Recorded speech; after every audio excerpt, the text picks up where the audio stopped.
ponto de dar o filho unigênito, aquele que mais amava, para ser pendurado no madeiro, para ser entregue entre os malfeitores, ser cuspido, ali colocar uma coroa de espinho, e muitas pessoas gritando: crucifica, o crucifica, o crucifica, o crucifica. E quando alguém diz: a quem vocês querem que solte Jesus ou Barrabás? E aquela multidão diz: solta Barrabás e crucifica Jesus. Jesus fez tudo isso comigo e com você.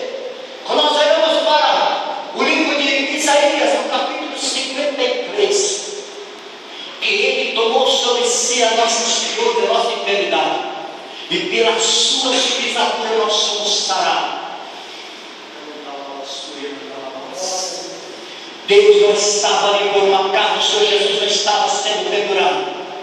Entre os céus e a terra, ele estava sendo ali pendurado por um acaso. Deus estava sendo pendurado ali. Sabe por quê, queridos?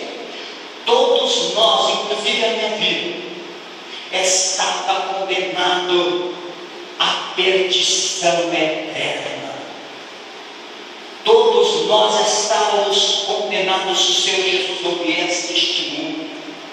Mas o amor de Deus é tão grande, o Senhor é tão maravilhoso, que Ele enviou o Senhor Jesus Cristo. E a Sagrada Escritura diz que o Cordeiro foi morto antes da fundação do mundo. Sabe, queridos, nós entendemos que o mundo, ou seja, a vida do ser humano, talvez existe de 6 mil anos, 6 mil e pouco para cá, é que nós entendemos, temos um pouco de conhecimento. Mas quando nós olhamos para Gênesis, capítulo 1, ele diz: no princípio criou Deus os céus e a terra. Versículo 2: e a terra era sem forma e vazia, espíritos de Deus se moviam sobre a face da terra. Nós não entendemos quantos bilhões de anos tem